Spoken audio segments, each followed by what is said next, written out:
A mensagem de hoje tem um tema bem conhecido. Vocês vão ver que essa palavra até ela é meio batida já. Fala sobre portas, caminhos e destinos. O texto base que nós vamos ler, você pode abrir comigo lá em Mateus 7, versículo 13 e 14. São dois versículos ali do Sermão da Montanha, onde Jesus está falando no monte. Nós conhecemos esse texto já de muito tempo, desde criancinha nós ouvimos falar sobre ele. E o versículo 13 diz assim: Entrai pela porta estreita, larga é a porta e espaçoso o caminho que conduz para a perdição, e são muitos os que entram por ela. Porque estreita é a porta e apertado o caminho que conduz para a vida, e são poucos os que acertam com ela. Falando um pouquinho do contexto histórico desse texto, nós vamos ver que ali existiam pessoas ouvindo Jesus já há algum tempo. E quando nós vemos a ilustração desse texto, muitas vezes em figuras, nós vemos aquela multidão de pessoas e achamos que aquelas pessoas eram pessoas que estavam no povo, passando por ali. Mas o texto não diz isso, né? O texto ali estava sendo transmitido pela boca de Jesus a um certo grupo de pessoas, que eram os discípulos e pessoas que já ouviam falar sobre Jesus. E o que isso nos mostra, né? Naquela época existia a cultura grega e uma cultura onde os filósofos, pensadores sempre estavam declamando os textos e ideias. Por isso até que naquela época foram criados aqueles teatros ao ar livre, onde as pessoas declamavam, né? Os filósofos estavam ali para falar muitas coisas, e existiam aqueles mestres que faziam isso. E Jesus usou desse artifício para também falar, do mesmo jeito. Então a gente vê que Jesus, como homem, ele também tinha uma sabedoria humana para expressar com inteligência, disseminar a palavra dele naquele tempo, né? E muitas daquelas pessoas o seguiam pelo pensamento dele. Talvez falavam assim: esse cara é meio louco, né? Está arranjando briga com os religiosos, está arranjando briga com os judeus, está se assentando junto com os cobradores de impostos, está falando com prostitutas. Quem que é esse louco aí, que está quebrando todas as regras? Mas ouvia falar daquele filósofo ou daquele pensador e pensavam assim: eu vou ouvir esse cara, né? Uma vez foram lá, ouviram, outra vez Jesus estava em outro lugar, à beira do caminho, ouviam também.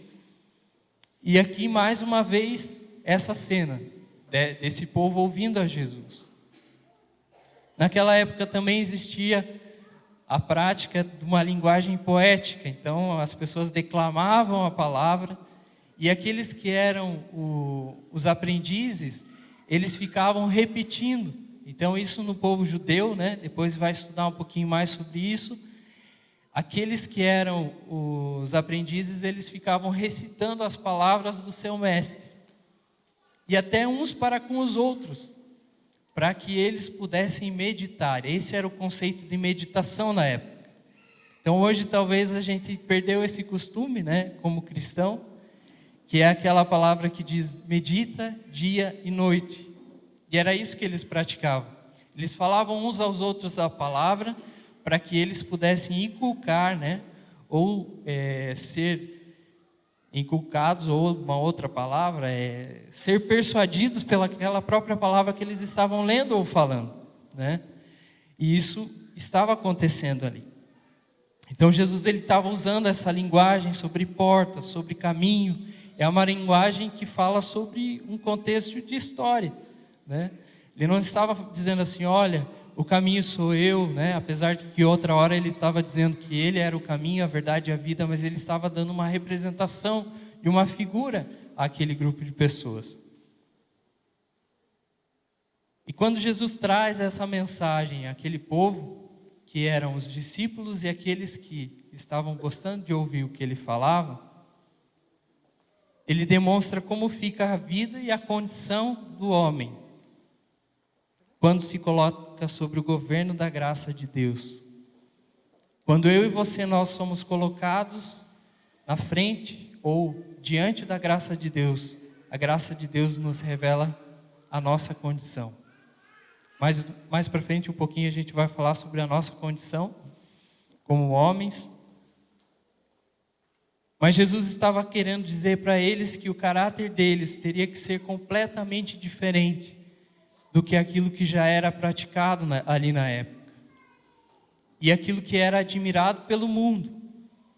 Um pouco antes ali, nos versículos anteriores do Sermão da Montanha, ele dá as bem-aventuranças, que todos nós também conhecemos.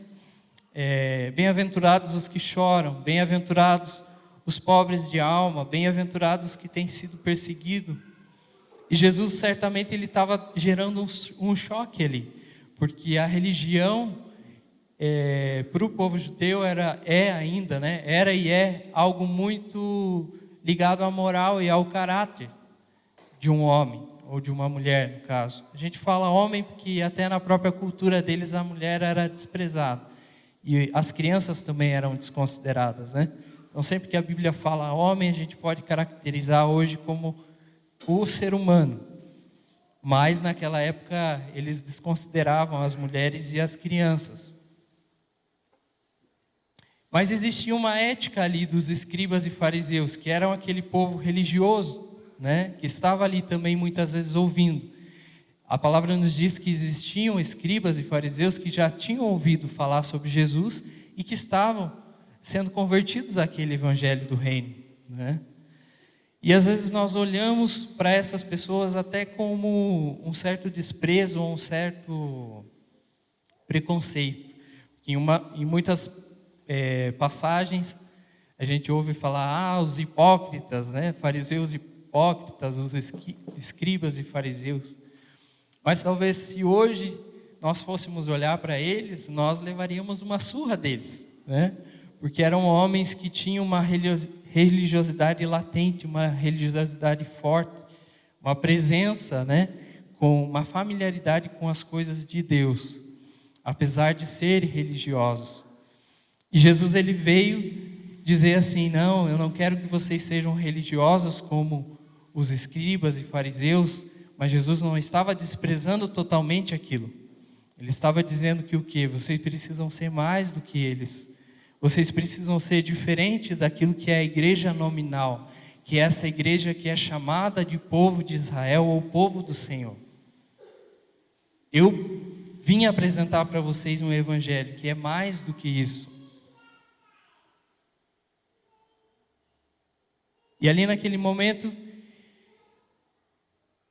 os religiosos ficaram talvez em crise dentro deles, porque buscando aquilo que eles queriam, que era Deus, e uma forma saudável de se achegar a Deus, eles se encontraram uma condição pobre, uma condição frágil diante daquilo que Jesus era, a vida de Jesus, daquilo que Jesus declamava, daquilo que Jesus dizia. As palavras de Jesus começaram a ressoar e aqueles homens começaram a assistir cada vez menos. Isso que o Evangelho do Reino de Deus faz com a gente. Quanto mais nós ouvimos o Evangelho da graça e do Reino de Deus, mais nós sabemos quem nós somos, né? Pobres, cegos e nus. E essa condição, para eles, era algo ruim. Muita gente diz que Jesus era um subversivo, até a palavra é difícil de dizer, né? Que ele subverteu a sua época, que ele era um revolucionário. E na verdade Jesus ele foi assim, porque aquela cultura que existia da religião e da prática do judeu, ele veio trazer uma contracultura a isso. Essa contracultura cristã, porque existia um sistema ético, moral, de valores, que eram preservados e são preservados ainda. Hoje em dia, se nós formos olhar para isso, nós vemos que a nossa sociedade ela tem uma estrutura ética, moral. Para nós hoje, talvez seja menos imoral, um adultério, uma mentira, ou um pecado com menos relevância. E talvez seja mais grave um pecado de morte, homicídio, certo? Então, na nossa cultura hoje, nós temos essas diferenças. E isso vai mudando conforme o tempo. Jesus ali, ele também estava dizendo que aquilo que para eles era bom, no Evangelho do Reino de Deus não era suficiente. Não era suficiente. Isso que gerou todo esse paradigma, né? Mas a sabedoria de Deus estava convidando aqueles homens que estavam ouvindo a Cristo a viver através da fé, mas não só através da fé, mas uma fé que orienta a visão, os valores, os hábitos de uma vida. Diferente daquilo que eles já vinham vivendo, Jesus estava dizendo que nós precisávamos, que eles precisavam e que nós precisamos ter uma retidão externa daquilo que está no coração de Deus. E naquela hora os homens que estavam ouvindo, eles se sentiram confrontados porque aquilo não era a lei. E a mensagem do Evangelho não é a lei. A mensagem do Evangelho é o Evangelho. E esse viver o Evangelho não é a lei. Esse é o Evangelho da graça. Para terminar a nossa introdução, podemos dizer que a fé e a graça, pela fé e pela graça, Jesus ele nos convida a uma prática, a um caminho da vida do discipulado. E não é um caminho da lei, não é um caminho da religiosidade, mas é um caminho do discipulado. Bom, até aqui você pode estar pensando, né? Falou bonito, se preparou bem, né, para falar, mas e o que isso tem a ver com porta, caminho e destino? Então nós vamos entrar no primeiro tópico da ministração, que é sobre porta. Evangelho de Lucas, capítulo 13, versículo 24. Lucas, ele era médico, e naquela época a medicina e a cultura grega, na verdade, foi muito bem... a gente estuda no colégio lá, né, que a cultura grega ela foi uma cultura civilizatória, que trouxe a civilidade para o mundo. E Lucas, como médico, ele escreveu o Evangelho, né, de uma maneira particular, com aquilo que era a vida dele, o contexto dele. Em Lucas 13, 24 diz assim: respondeu-lhes Jesus: esforçai-vos por entrar pela porta estreita, porque eu vos digo que muitos procurarão entrar e não poderão. E aqui, Lucas ele está usando um verbo, nessa palavrinha esforçai-vos, que é o verbo agonizai. No grego popular, significava o quê? Um esforço físico sobre-humano de um atleta. E quando nós pensamos em Grécia, nós logo pensamos em Olimpíadas, em tudo que acontecia naquele tempo.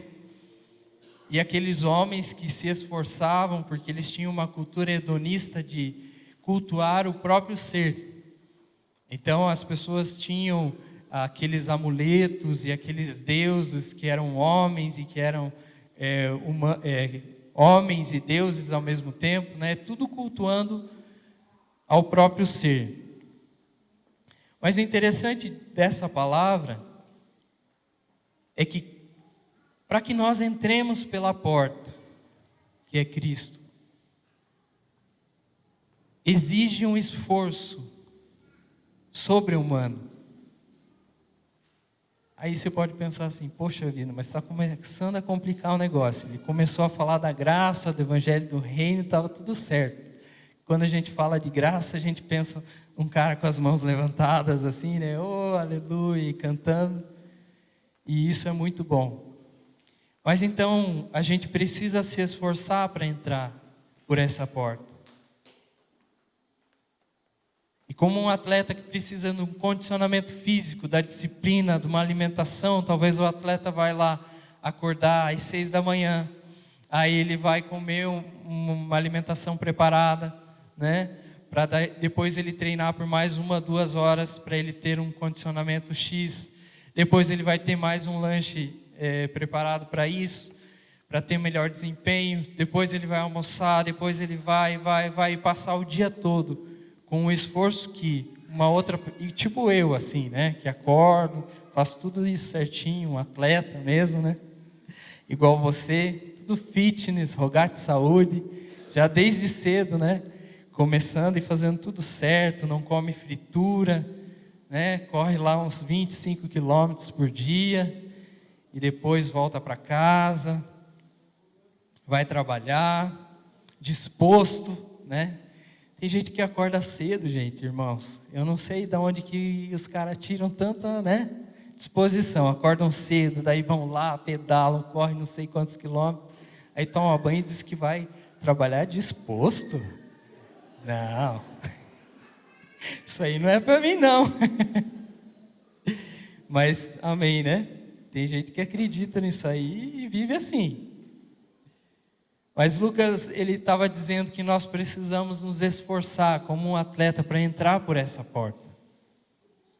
A porta estreita que Lucas estava dizendo ali é a soberana autoridade do Senhor. E o caminho estreito é a obediência à vontade do Senhor. Jesus, ele foi assim. Ele sendo a porta, ele em tudo cumpriu aquilo que o Pai queria. E ele se ajustou a esse caminho estreito também, né, pela vontade do Pai. Se nós seguimos esse conselho de Jesus, desse primeiro passo, que é a porta, eu não vou entrar em polêmica, né? Existem alguns que acreditam que Jesus é a porta que, quando você começa a caminhada com Cristo, ele é a porta aqui. Existem outros que acreditam que a porta é o final da jornada. Mas a gente não vai discutir sobre isso, né? Se você acredita de um jeito ou de outro, porque tem teólogo aí discutindo há centenas de anos já, não somos nós aqui que vamos definir isso essa noite. Mas sendo Jesus aquela porta onde nós colocamos o pé e entramos e percorremos um caminho até o final, ou se nós entramos por um caminho para chegar àquela porta e chegarmos no destino, não importa o que você acredita, importa que existe a porta, existe o caminho, existe um destino.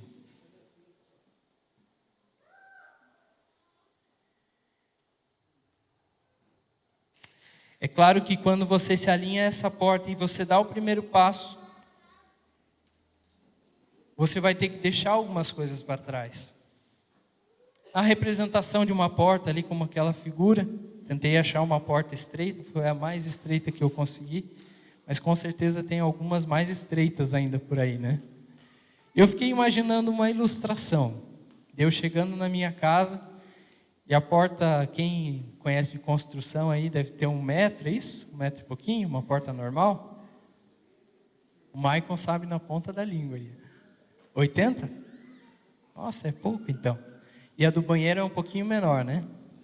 70. É isso aí, nossos construtores. Eu fiquei imaginando uma porta de banheiro como porta de entrada da casa. Eu e a Liara moramos num apartamento aqui pertinho. E Curitiba quase não chove, né? E naquela época, logo que a gente casou, a gente fazia rancho ainda, que era costume da minha família, né? Você recebia o salário lá no dia 5, parecia que o mundo ia acabar. Sabe aqueles programas do Discovery, assim? Compre tudo o que puder, daí você vai, 3 carrinhos, assim, né? Parecia que, sei lá, o mercado ia fechar, a guerra ia começar, uma coisa assim. Aí a gente lotava o Corsinha, abria o porta-mala, despejava, né? Parecia uma caçamba daquelas. E o Corsinha já ia no estilo, né? No jeito. Chegava na rampa, já ia até arrastando o cano de escape ali. E aí, quando a gente chegava no estacionamento, a abençoada da minha esposa ainda, né? Às vezes falava assim, que vê que... Tchum, caiu o céu, né? E daí eu ia louvando, dando glória a Deus, do carro até, porque a gente tinha que passar 4 blocos assim, com toda aquela sacola, e o condomínio não tinha aqueles carrinhos, né? aquele carrinho que vai e tal, que você leva. Tinha que levar tudo na mão. E eu ia glorificando, né? Dizendo, Deus, como Tu és bom, tudo molhado, assim, com aquele bando de sacola, depois voltava, depois ia de novo com as sacolas, né? Era bem a minha prática, assim. Ia salmodiando, meditando, né? Falando muitas coisas boas, assim, a respeito da nossa vida e tal. E quando chegava ainda, né? Batia a porta, assim, para terminar de fechar. Mas eu fiquei imaginando essa portinha estreita ali, de 70 centímetros, e eu chegando com aquelas sacolas. No mundo natural, e eu tendo que entrar com aquilo. E eu fiquei imaginando que aquele bando de sacola, 20 na esquerda e 20 na direita, ao chegar na minha casa, eu ia ter que fazer um esforço ali, sobre-humano, né? Como diz Lucas ali, para entrar por essa porta. Talvez colocar umas sacolas para dentro, dar uma pisada, né? Ir meio de lado e colocar a porta. E essa representação nos faz refletir que talvez tudo aquilo que nós levamos de nós mesmos, quando nós passamos pela porta que é Cristo, nós não temos como passar. Talvez se Deus ele tivesse deixado um caminho um pouquinho mais largo, nós levaríamos uma sacolinha a mais para passar por ela. E aí nós começamos a entender o porquê que o caminho do discipulado de Cristo é tão estreito, né? Porque o ser humano é tão cabeça dura que se Deus desse 1 milímetro a mais, Ele ia arranjar alguma coisa para encaixar ali. E eu e você somos assim, é da nossa natureza. Esse caminho ele precisa ser percorrido. A única coisa que a porta estreita arranca de nós é tudo que é impiedade, tudo que é veneno e tudo que é pecado. Tudo aquilo que nós não precisamos, todo aquele peso, aquele sobrepeso, que não faz parte da nossa vida, não precisa passar pela porta. Por isso que ela é tão estreita. João 10:10, você conhece bem essa palavra. E diz que o ladrão veio para matar, roubar e destruir, certo? E aqui nós podemos até trocar a palavra ladrão por pecado, que dizer que o pecado veio para roubar, matar e destruir. Por quê? Porque o pecado é a semente a qual nós nascemos com ele. Né? Eu vou ser pai daqui uns dias, eu fico pensando, que bonitinho que vai ser, gordinho, rechonchudo, né? O médico já falou que ele está acima do peso, eu pensei, pegar naquelas coxinhas gordinhas, espremer, esganar, e a gente vê, deixar sem ar assim, né? Por quê, né, que eu fui fazer isso? Mas a gente vê que mesmo no bebezinho ali, a semente do pecado ela já é latente, já é algo tão real, que nós nascemos do pecado. E isso faz a gente lembrar que esse pecado nada mais é que o objetivo dele, ou o objetivo de Satanás é roubar, matar e destruir, mas o bom pastor veio para que nós tenhamos vida e vida em abundância. Essa é a porta que nós precisamos entrar, queridos. É uma porta estreita, é um caminho estreito.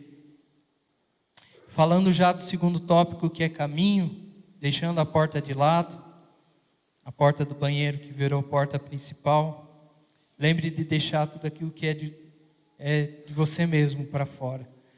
Porque no Evangelho de Cristo não há espaço para nada além de nós mesmos para iniciar um caminho com Ele. Nada daquilo que é do pecado, nada daquilo que vai para a morte, nada daquilo que Satanás quer roubar vai entrar por esse caminho.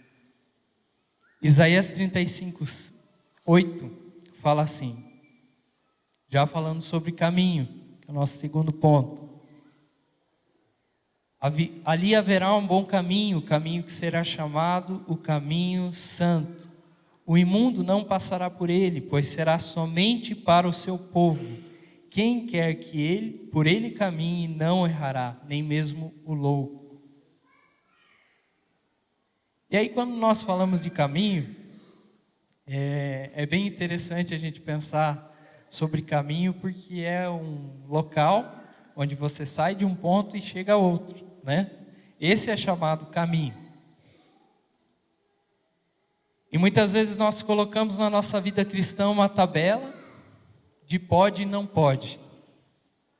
E nós vivemos a nossa vida direto com essa tabelinha. É como se fosse uma cartela de remédio, né? Toma ali a pílula igual Benegripe, o verde e o laranja, né? Um para cada coisa. E nessa tabela do pode ou não pode, o que a gente faz? A gente transforma o Evangelho de Cristo nessa cartelinha, onde eu digo para mim mesmo, a minha consciência diz para mim, será que eu posso mentir? Mentir eu não posso. Será que eu posso ir para a praia? Para a praia eu posso, né? E aí nós vamos vivendo a nossa vida como se fosse esse joguinho, essa tabelinha de pode ou não pode, e que lá no final vai ter uma soma, e que essa cartelinha vai me dar um ticket, né, um vale transporte para o céu. Nós reduzimos o Evangelho de Cristo a uma disposição da nossa consciência em dizer isso pode, isso não pode, determinar um pecado. Isso transforma a redenção de Cristo, o sacrifício de Cristo em algo tão insignificante, né? Porque nós vivemos uma vida meio medíocre, medindo os nossos atos por uma moral, um bom costume, uma religiosidade que na verdade não demonstra a vida de Cristo. Mas quando nós começamos a ler e identificar o Evangelho de Cristo, nós começamos a fazer uma outra pergunta a nós mesmos. A pergunta certa não é, será que eu vou para o céu? Quantos de nós talvez nos perguntamos, será que eu vou para o céu? Será que eu sou uma boa pessoa, né?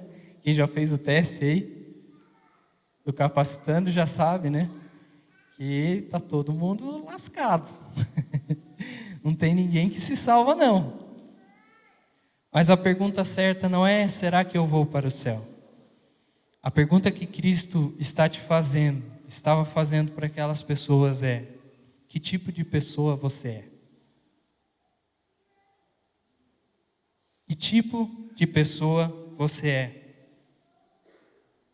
E aí, queridos, eu queria abrir um parênteses aqui rapidinho. Se você tem a consciência de onde você foi tirado, para onde você foi colocado, antes de passar pelo processo da redenção de Cristo, você era um, hoje você é outro. Você consegue compreender que você era de um jeito e hoje você é de outro? Você consegue entender ou pensar que onde você estava e onde você está hoje é muito diferente? Será que você foi redimido de algum lugar? Será que você vivia uma vida de um jeito e agora vive de outro? Isso que é uma pergunta óbvia e até simples. É claro, Diogo, agora eu vou para a igreja, agora eu faço isso. Não, mas eu não estou dizendo de prática diária, de uma rotina, uma disciplina. Eu estou dizendo de um lugar espiritual, de onde você foi tirado e um lugar onde você está agora. Isso é a redenção de Cristo. Quando nós entendemos isso, no Evangelho de Cristo, no Evangelho da graça, que eu era podre, que eu era sujo, que eu vivia uma realidade terrível, e agora eu fui transportado para o reino do Filho do seu amor. Por esse amor eu sei, eu choro por Ele, eu vivo por Ele, porque eu sei que esse Evangelho me tirou, me arrancou de um lugar de pecado, da lama, e hoje me trouxe para um lugar onde eu não sou digno de pisar, mas essa é a graça. Se você respondeu sim e pensou sobre isso, você entendeu o conceito da redenção. E esse conceito da redenção significa que você está caminhando um caminho de maturidade. Sabe quando Jesus fala da estatura do varão perfeito? É isso. Não é você ser perfeito como ele foi, porque isso nós seremos completos lá, daqui a pouco, no próximo capítulo. Mas nós temos um conceito de maturidade que nós entendemos que Eu tenho um caminho a ser percorrido. Eu sei que nesse caminho eu preciso da santificação. Eu sei que por gratidão a esse transporte desse reino de lama onde eu vivia, e agora eu vivo nesse reino de amor, eu preciso andar santo. E se você ouviu, querido, que isso é muito difícil, mas que é impossível isso para uma pessoa, para um ser humano, para um homem que peca, que falha, que olha, que está julgando, esse não é o Evangelho de Cristo. O Evangelho de Cristo fala para mim e para você que nós podemos e nós somos santos. Por um caminho que nós entendemos, que nós fomos resgatados das trevas e colocados na luz. Isso me constrange a ser santo. Eu preciso ser santo. Eu preciso caminhar nessa santidade. E não significa que eu sou perfeito, mas eu tenho um conceito de maturidade que eu olho para o autor e consumador da minha fé, o perfeito, e eu digo, eu preciso ser como ele. Eu preciso ser como ele. A palavra de Deus diz que naquele dia, o dia do juízo, muitas pessoas dirão: Senhor, Senhor, em teu nome nós fizemos isso, em teu nome nós expulsamos aquilo.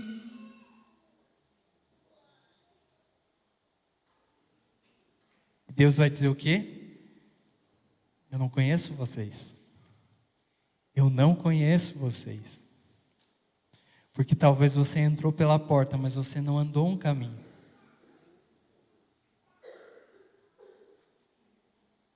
Talvez a porta para você ficou muito estreita e daí você deu uns 2 passos e falou: não, eu estou muito gordinho para essa porta aqui, né? Deixa eu ir para a larga. E deu um passo para trás. Agora preste atenção nessa frase. Demorei para escrever ela. Não vai ser frase de Instagram, que ela virou quase um livro. E como a gente não é bom escritor, o bom escritor ele escreve 3 palavras, resume tudo. É uma maravilha, né? Mas como eu não sou bom nisso, deu 2 linhas. Então, vamos lá. Se é perigoso para um homem tomar a estrada larga que vai para a destruição de propósito, então vamos lá. Se já é perigoso para um homem tomar a estrada larga que vai para a destruição de propósito, infinitamente mais perigoso é aquele que toma a estrada larga, crendo que é o caminho para a vida. Quando eu e você, nós começamos a alargar esse caminho, essa estrada, e nós como seres humanos, nós colocamos a porta, os pés nessa porta, pensamos assim, essa porta está muito estreita, mas de repente, dando uns 10 passos para frente, o negócio começa a melhorar, então eu vou, né? Vou caminhando, só que a estrada e o caminho continuam estreito, e aí nós pensamos assim, andamos uns 10 passos e pensamos, mas dava para dar uma cavocada nessas laterais aqui, né? Pelo menos para a gente ficar um pouco mais tranquilo no andar, e a gente faz isso, mas lá no 20º passo, a gente pensa assim, não, mas além de cavocar para ficar um pouco mais ventilado, a gente poderia fazer o seguinte, faz uma via que vai e uma via que vem, né? Afinal de contas, os engenheiros aí da prefeitura já nos ensinaram, né? Que a gente pode fazer uma mão dupla. Mas daqui a pouco, na metade do caminho, a gente pensa assim, mas por que não alargar um pouquinho mais? Já que uma vem e uma vai, vamos colocar 2 que vão e fazer um viaduto para as 2 voltarem, né? E aí nós vamos abrindo concessões para que essa estrada, esse caminho, ele possa se tornar mais fácil. Veja que os fariseus, os escribas, eles tinham um caminho saudável, né? Como a gente falou no início. Eles eram pessoas religiosas, eram pessoas com uma boa conduta, pessoas que, para a sociedade da época, eram boas pessoas. mas eles não entenderam a forma de ser cristão, de Cristo, né? A forma de ser crente. Porque nós não precisamos entender, nós nunca vamos entender esse mistério do Evangelho de Cristo. O caminho de discipulado, ele não é algo para nós entendermos, mas é um caminho para ser seguido. Se eu e você, nós temos andado nesse caminho hoje, é porque nós entendemos que Cristo é o caminho, Cristo é a verdade, Cristo é a vida.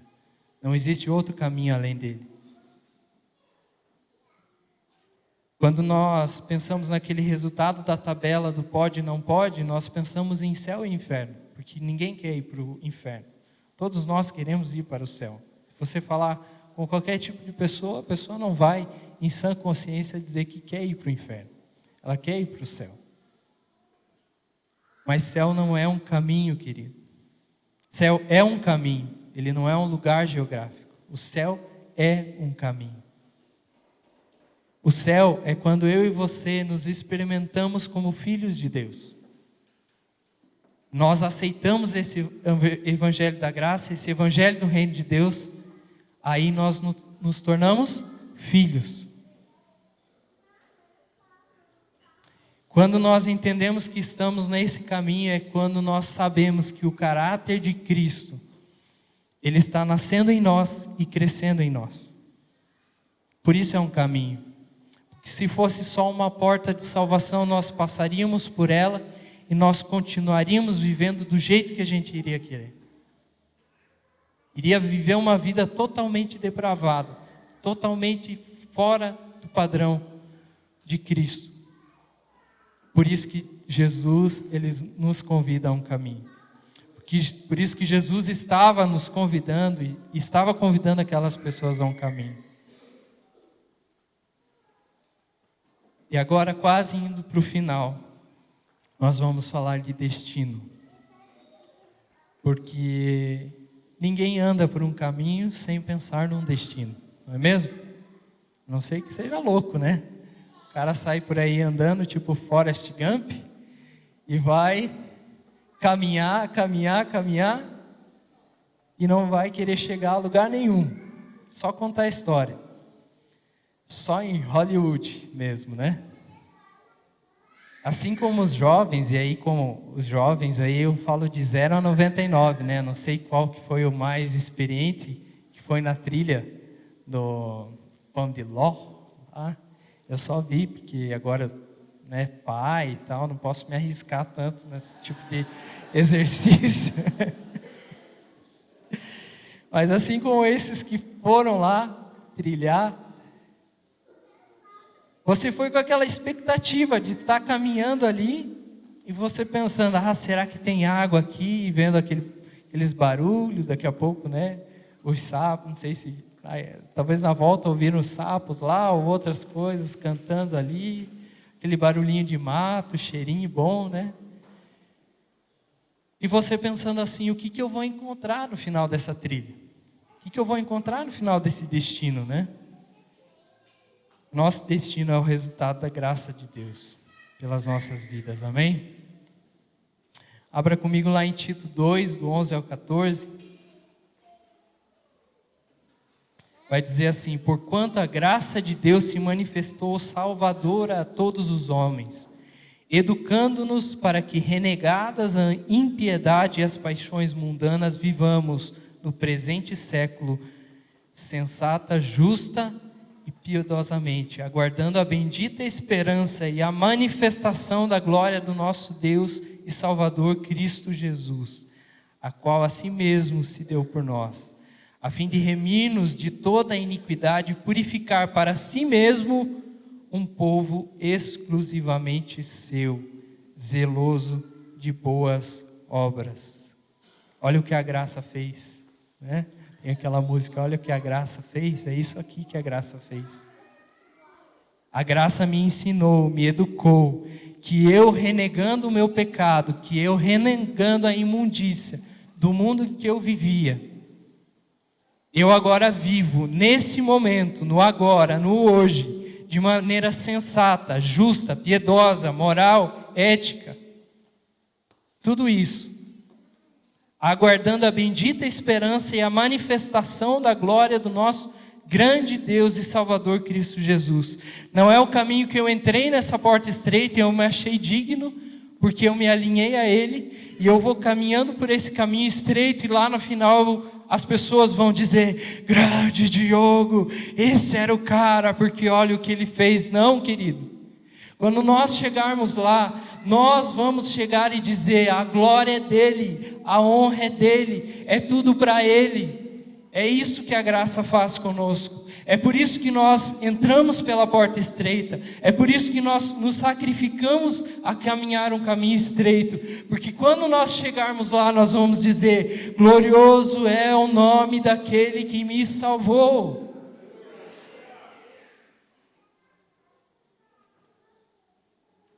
Por que eu e você precisamos ser zelosos de boas obras? Eu fui tentar buscar o significado de zelo, e uma das traduções diz assim, que zelo é permanecer atento. Sabe, o Satanás tem tentado deturpar muitas vezes muitos conceitos na nossa vida. E antigamente, lá nos anos 90, as pessoas diziam assim: se você faz muitas boas obras é porque você é espírita.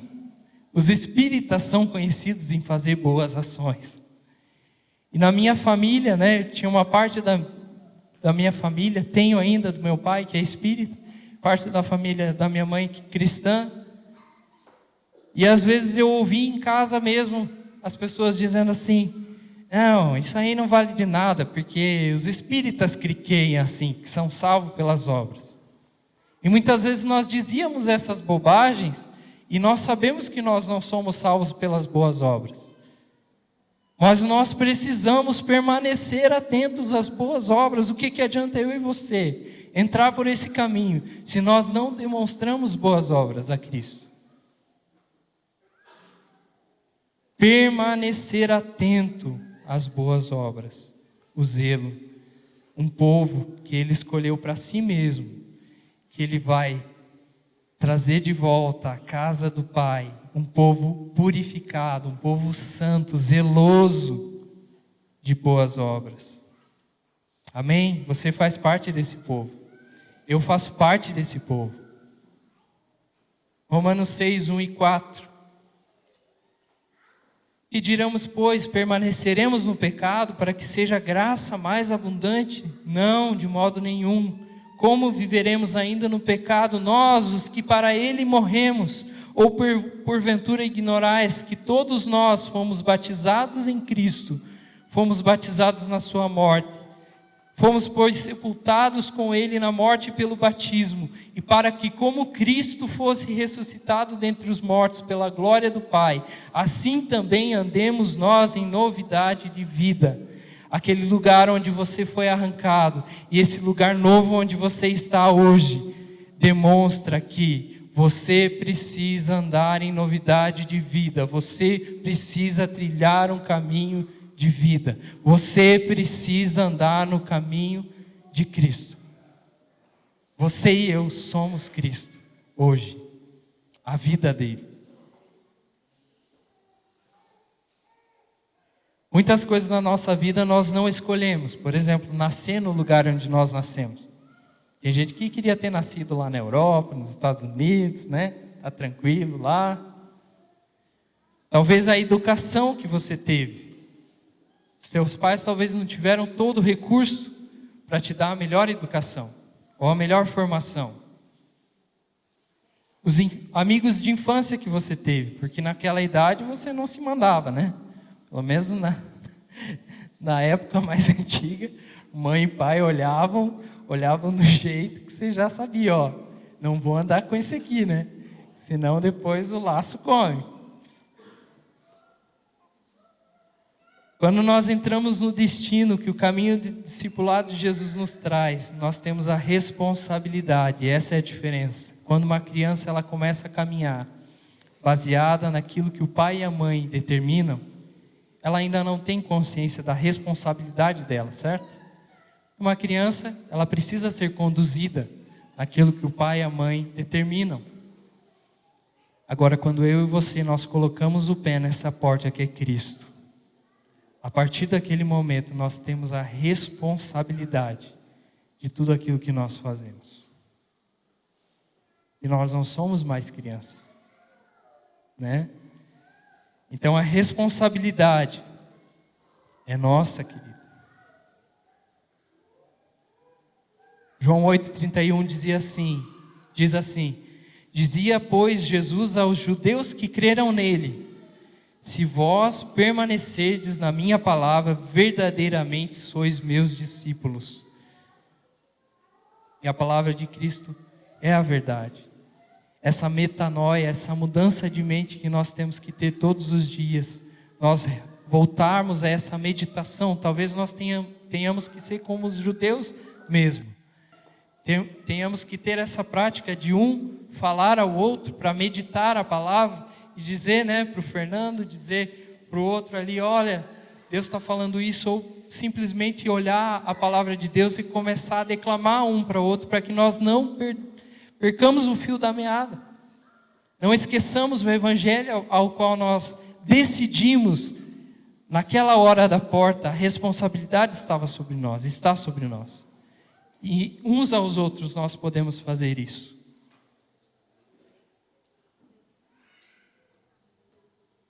No reino de Deus nada será recebido como substituto para a obediência. Hoje nós vivemos um tempo onde a justificação pela fé, ela tem se tornado um amuleto para as pessoas, né? Não é mais aquela fé do ponto de vista com a preocupação e a obediência ao mandamento, e também nós não queremos ser legalistas nesse sentido. Mas quando nós permaneceremos, como diz em Romanos 6, será que nós precisamos permanecer no pecado para que a graça seja ainda maior? Será que é para isso que o Filho de Deus se manifestou? Para que nós continuássemos pecando? Para que a graça se estendesse ainda mais sobre nós? Não, com certeza não. Para que nós pudéssemos viver uma vida, né, de boas obras. Essa graça que nos traz a liberdade, mas nos traz uma liberdade consciente de rendição de si mesmo, para se tornar voluntário, como o Pujol falou, escravo, por amor. Gênesis 1:26, Deus ele determinou que nós dominássemos sobre a terra, sobre os animais, sobre tudo aquilo que era a criação das suas mãos. Só que no momento do pecado, da queda, nós passamos de dominador para dominado. E nós passamos a ser dominados pelo pecado. Por que eu e você, nós precisamos da redenção? E aí eu vou encerrando, dando um fechamento sobre esse tema de redenção, esse conceito de redenção. Jesus, ele veio para pagar um preço, querido. Ele veio para um sacrifício, mas veio para um pagamento de um preço. Muitas vezes eu olhei para o sacrifício de Jesus, eu olho para o sacrifício de Jesus apenas como uma morte sacrificial. Mas não foi somente isso. Foi uma morte para a remissão de pecados. E eu queria abrir um pequeno parênteses histórico a respeito do povo de Israel, a respeito de Levítico 16, isso. E fala sobre a expiação dos pecados do povo judeu. Então, naquela época, você sabe, existia o sumo sacerdote, que era aquele que levava os 2 animais. Um daqueles animais era levado como bode expiatório. Todos nós lembramos desse bode, que até hoje nós falamos, bode expiatório, né? E virou uma expressão popular. Esse bode, ele servia para expiar, para pagar o pecado do sacerdote e da sua família. Mas existia um outro bode, que era um bode que era feito uma festa popular, cultural para eles, onde o povo expulsava esse outro bode, que era o bode emissário, para fora do arraial. E as pessoas acreditavam, não só acreditavam, como acontecia isso, era uma ordenança, que esse bode fosse expulso para o deserto, levando todo o pecado do povo. E esse era o significado do perdão, que era, o bode ia para o meio do deserto, para fora do arraial, e ele morria de fome, de sede, sozinho, seco, e virava carniça lá. E o povo dizia, o nosso pecado está longe, e eles festejavam. Essa era a representação desses dois bodes. Era a expiação do pecado, e era o bode emissário, que era esse que levava o pecado para longe. E eu comecei a pensar sobre a figura de Jesus, que é a figura de Jesus na cruz, quando ele diz, Pai, por que o Senhor me abandonou? Porque Jesus, ele verteu um sangue de rendição dos nossos pecados, mas ele também pagou um alto preço da separação do pecado, para perdoar todo o nosso pecado. E é esse perdão, querido, é esse esquecimento do povo, que diz, eu não vou lembrar mais desse pecado. Amém? Quando nós entendemos a redenção de Cristo nessa ótica, eu não tenho mais nada a dizer, porque esse amor, ele é tão grande para mim e para você. Eu fico imaginando como um pai, fiquei imaginando transformando Deus num pai natural. Eu ainda não sou pai, você que é pai vai entender melhor, muito melhor do que eu agora sobre isso. Mas um pai que pega uma criança no colo e você, por algum motivo, diz para esse pai que ele precisa esquecer que esse filho existe. Por um pequeno tempo, ele precisa esquecer que esse filho existe. Será que isso cabe dentro do coração de um pai? Você saber que o teu filho não está morto, ele está ali vivo ainda, dando o último suspiro, que era o caso de Cristo na cruz. E Jesus gritou, Pai, por que o Senhor me desamparou? Por que o Senhor se afastou de mim? Era aquele bode que estava sendo levado para ser abandonado no deserto. E essa dor que gerou no coração de Deus, né? A gente fantasiando como se Deus fosse um ser humano como nós.